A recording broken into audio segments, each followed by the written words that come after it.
Señores, buenas noches. Tarde pero seguro, en septiembre del año 2021, estamos teniendo nuestra primera actividad de la Peña por un Mejor País, con muchos invitados especiales, y que resalte la palabra especiales porque por eso están presentes. Iba a ser una actividad cerrada, pero decidimos que hubieran otras personas que son importantes para nosotros. Esta actividad se está transmitiendo por las redes sociales para los que no están presentes. Sin lugar a dudas, esta es la esencia de la Peña por un Mejor País. Esto se trata de estrechar lazos entre los actores políticos, empresariales y de los medios de comunicación, esos que toman decisiones en el día a día, en el presente y que lo van a seguir tomando en el futuro. Este tipo de actividades son las que nos permiten realmente hablar con razonamiento y con dominio de causa sobre temas nacionales que están sobre el tapete y que realmente todo el mundo se expresa sobre ellos sin tener la información precisa de lo que se está tratando.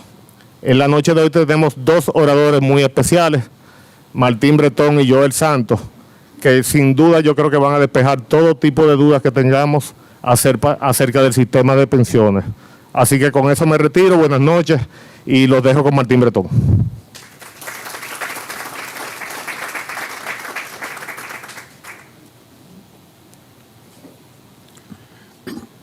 Buenas tardes a todos.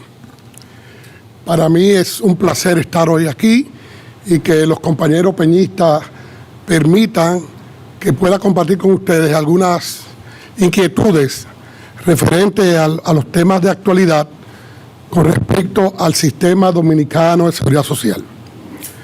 Ante todo, quiero destacar aquí la presencia de don Iván Rondón, quien fue el senador que presidió la Comisión de Reforma a la Seguridad Social y que tuvo una labor muy ardua, porque esa comisión comenzó su trabajo siendo un grupo de senadores de la oposición y ellos hicieron una labor de que pudieron ir a muchas provincias, incluyendo el exterior, para oír el parecer de la gente sobre lo que era el modelo adecuado para nuestro país de la seguridad social. Por eso, don Iván, quien es padre de varios amigos nuestros y casi tío de cariño nuestro, nos honra su presencia. Y por eso le hemos dicho que don Iván es, conjuntamente con don Hipólito Mejía, los padres de la seguridad social dominicana, del modelo actual. También quiero agradecer a los organizadores del evento, en la presencia de Jorge Dargán, quien es el líder y caudillo de nuestra peña.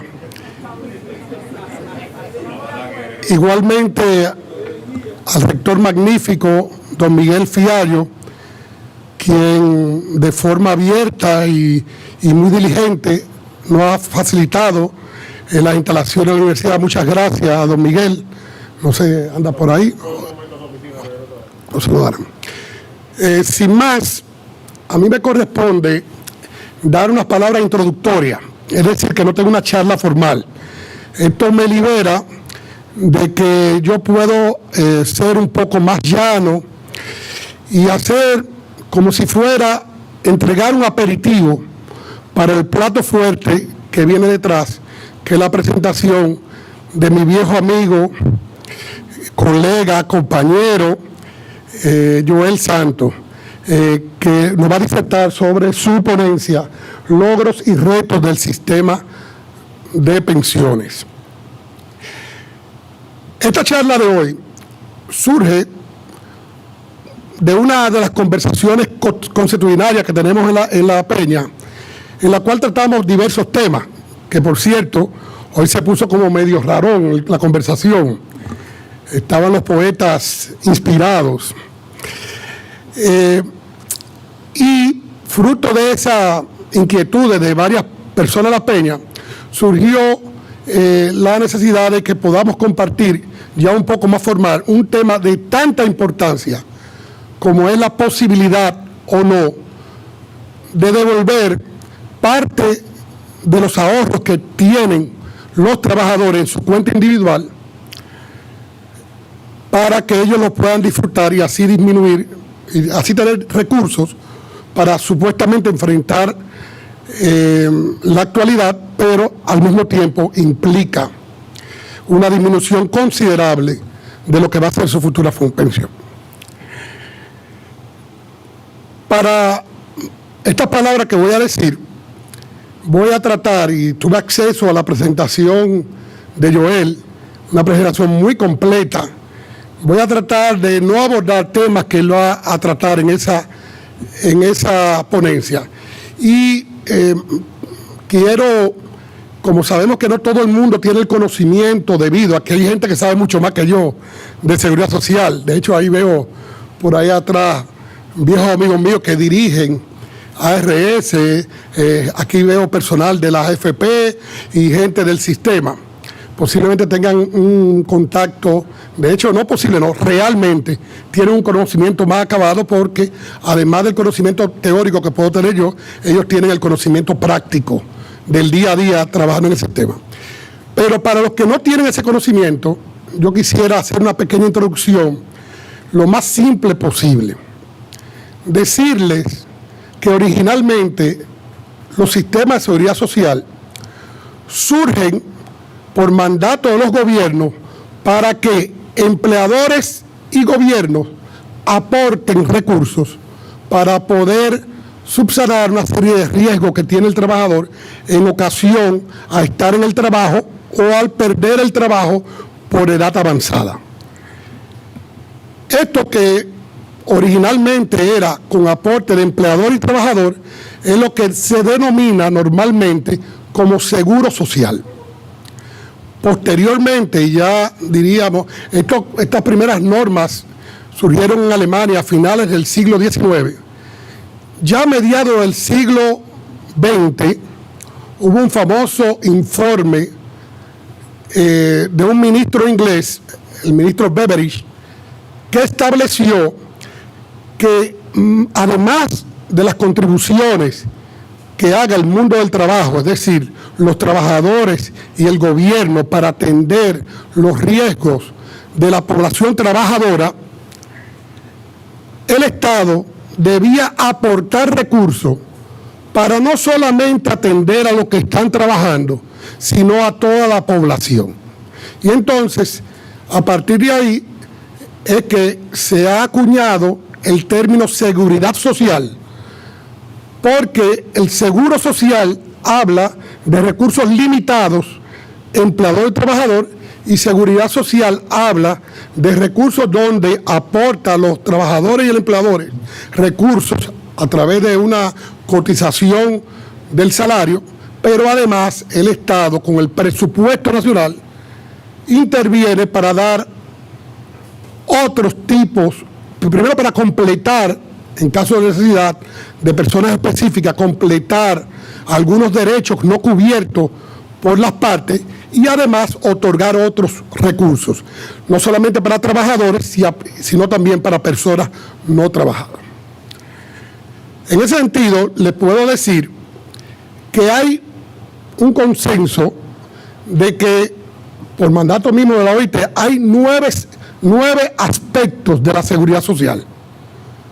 Temas como cubrir el seguro de desempleo, asistir a la maternidad, dar cobertura económica a los niños, niñas y adolescentes, pagar la salud, las pensiones.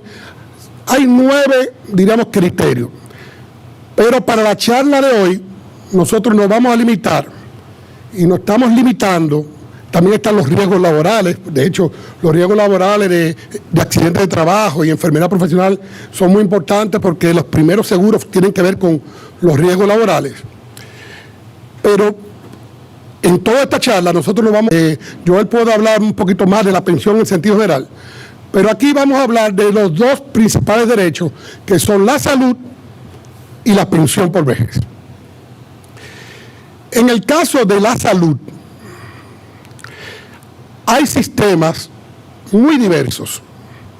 Hay sistemas, por ejemplo, como muchos sistemas europeos, que la salud no está dentro de lo que se considera seguridad social, porque la salud la da íntegramente el Estado a través de los organismos estatales de la salud y se financia íntegramente con los impuestos que pagan los ciudadanos de ese país. Por tanto, y el caso muy emblemático que posiblemente muchos de los que aquí conocemos, el caso de España, por ejemplo, donde por su ser ciudadano español y está en España, a ti tú vas a tener una cobertura pública de salud totalmente gratis. Esa cobertura pública de salud que se le da a todos los ciudadanos españoles no le cuesta un dinero de aporte. Es cubierto totalmente con los fondos que aprueban los presupuestos del Estado.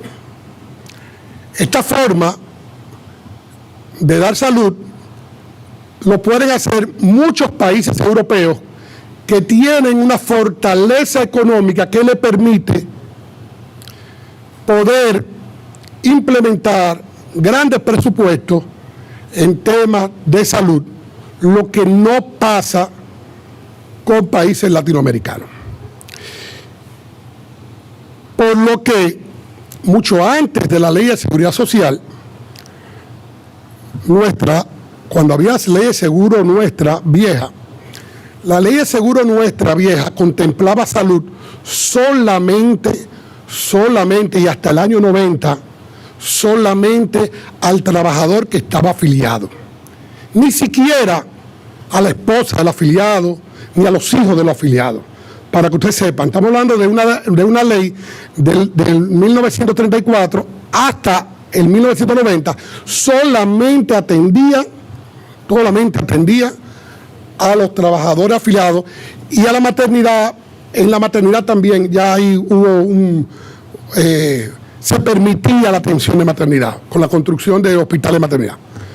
Pero la gran mayoría de los trabajadores dominicanos que no estaban en el sistema viejo, porque el sistema viejo era esencialmente para obreros y para personas que tuvieran hasta 2 salarios mínimos, es decir, que el que ganaba más de 2 salarios mínimos estaba fuera del sistema del Seguro Social, teníamos seguros privados que pagábamos normalmente.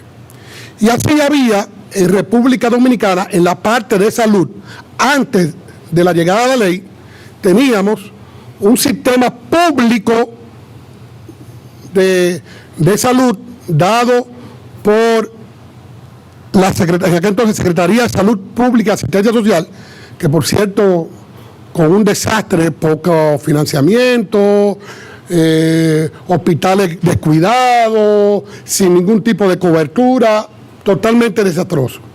Un grupo de hospitales y clínicas del Seguro Social que era muy limitado solamente para esos obreros que estaban inscritos y que en el año 90 se le admitió a los familiares, a partir del año 90 se le admitió a la esposa y a los hijos menores de edad. Y estos hospitales del Seguro Social, un poco mejor de los hospitales públicos, pero también tan deficientes que al momento de exigir unas conquistas, los médicos y enfermeras del Seguro Social pidieron, en aquel entonces, diríamos, yo estoy haciendo aquí memoria porque muchas de estas cosas no es que la he estudiado, sino que la viví, porque tuve el chance de estar en el Ministerio de Trabajo como asistente de Alburquerque del año 99 al 94. Muchos de esos doctores pidieron que para los planes de ellos de seguro le contraten una compañía privada. Es decir, los mismos médicos estaban de acuerdo con que el sistema privado que existía hasta entonces era bastante bueno y que ellos querían. Esto en cuanto a lo que teníamos en el área de salud. Nosotros estamos aquí hablando de pensiones y por tanto no me voy a meter mucho en este tema de salud. Simplemente le voy a decir que lo que hizo el sistema con la ley 8701 en el área de salud es tomar lo que teníamos y reforzar lo que teníamos. ¿Y cómo se hizo eso? Bueno, había que los trabajadores tenían que cotizar al Seguro Social y en vez de ser limitado a 2 salarios mínimos, dijimos a todo el mundo cotizar. Todos los trabajadores a cotizar a la seguridad social, incluyendo la salud. Y se estableció que para dar los servicios de salud había que haber una diferencia entre los que administraban los riesgos con los que daban los servicios. ¿Para qué? Para que haya primero una competencia en la administración de los riesgos, es decir, que las diferentes administradores de riesgos de salud, que ahora se llaman ARS, pero antes de la ley existían como seguro de salud, igualas médicas, muchos tipos de aseguramiento a la salud que existía y que funcionaba muy bien, pero que estaba muy limitado a la voluntad de los empleadores de poder o no, de querer o no inscribir a sus trabajadores en el sistema de salud. Entonces lo que se hizo fue que esos mismos seguros que existían ahora se deben denominar ARS y que pudiera haber ARS privada y ARS pública. El que no quiere que una ARS privada le cobre su dinero y que porque está ganando mucho y está dando más a un sistema, tiene la potestad de irse a una de las varias ARS públicas que existe. Tenemos aquí muy cercano la ARS Reserva, que ahora está dando un giro un poco mayor del que tenía, la dimensión que tenía. Está el Seguro Nacional de Salud, SENASA, también. Por tanto, decir que con la ley se privatizó la salud en la parte ARS no es totalmente real, porque el que quiera tener su servicio público de salud lo puede tener hasta la ARS. En el caso de los proveedores de servicios de salud, lo que hizo la ley es que cada ARS, como tiene que pasar, tiene que tener una red de atención a nivel nacional y ahí debe tener sus proveedores de servicios de salud, que pueden ser clínicas privadas, hospitales públicos, y puede ser médico independiente o cualquier tipo de organización no gubernamental que dé servicios de salud. Y en ese sentido, por ejemplo, tenemos el Hospital General de Plaza Salud, que es más o menos un mixto público-privado. Tenemos hospitales públicos que sirven, hospitales públicos que dan servicio de salud a la ARS, sobre todo al SENASA. Tenemos clínicas privadas y tenemos médicos. Por tanto, tenemos un sistema, diríamos, que está partiendo de la realidad que existía y que establece la ley. No voy a meterme mucho en ampliar esto, porque vamos a hablar un poco más de pensiones y no quiero que el tiempo se va corriendo más rápido de lo que yo creía. Pero simplemente le voy a decir que cuando se hizo la ley, el sector privado no estaba de acuerdo, como se confeccionó la ley. Es decir, no se puede decir que en el área de salud, las ARS y los proveedores de servicios de salud privados estaban de acuerdo con la ley. A pesar de su oposición, se aprobó la ley. Por tanto, no puede decirse que esta ley fue para complacer al sector privado, que no es cierto. Lo otro, y es una notica al margen, que no tiene mucho que ver, pero como lo viví, quisiera compartirlo con ustedes. En el año 2000-2004, yo trabajé en el Ministerio de Trabajo como lo que hoy es viceministro de Trabajo, antes era subsecretario de Trabajo, y en esa virtud yo participé mucho en las reformas del sector salud, tanto la Ley General de Salud como la Ley de Seguridad Social, y más que en la reforma, en la implementación de ambas leyes. ¿Por qué?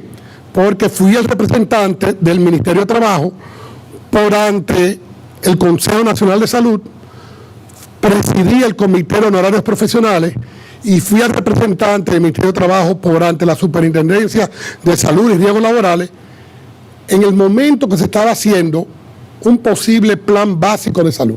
Por tanto, fui testigo de excepción y participé muy activamente en lo que pudiera haber sido un plan básico de salud inicial, que no se pudo lograr. Pero en aquel entonces, ya en el comité, presidiendo el comité, con apoyo del Banco Interamericano de Desarrollo, conseguimos que viniera al país el mayor experto que había en Latinoamérica en fijación de honorarios médicos.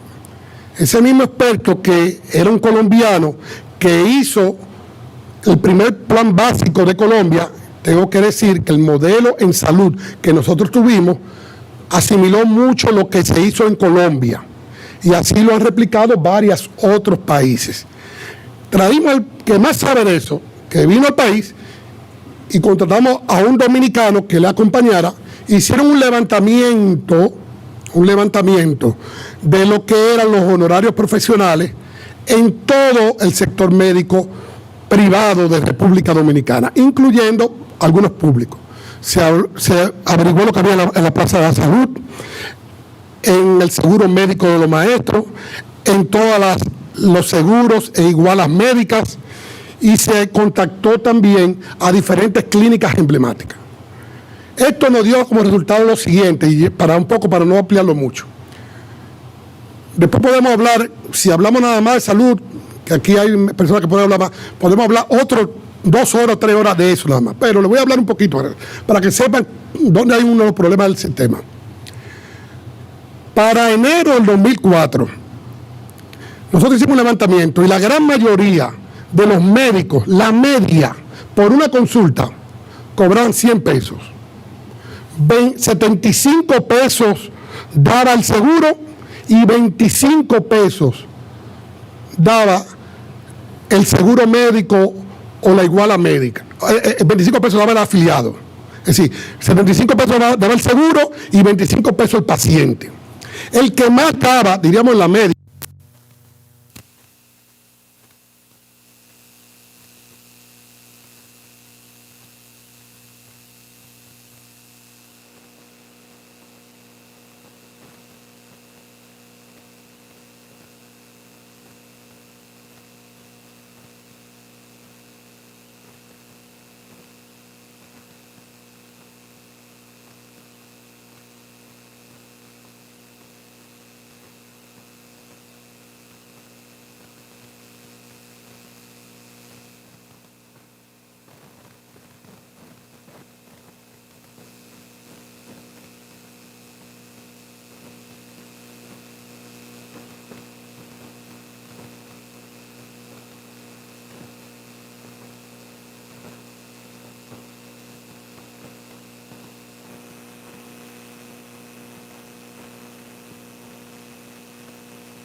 hospitalización y lo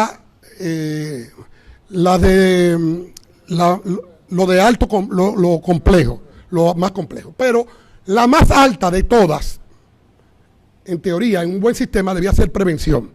Y la segunda más alta debía ser la ambulatoria. Entonces, si el costo tú le estás duplicando lo que debía ser, evidentemente tiene que sacarle, porque el dinero da para todo. Y entonces, cuando se hizo ese plan de servicio de salud, se vació de contenido. Esto a la larga ha traído muchos problemas que los que están cogiendo la cuava son las que tienen el contacto con los pacientes, que son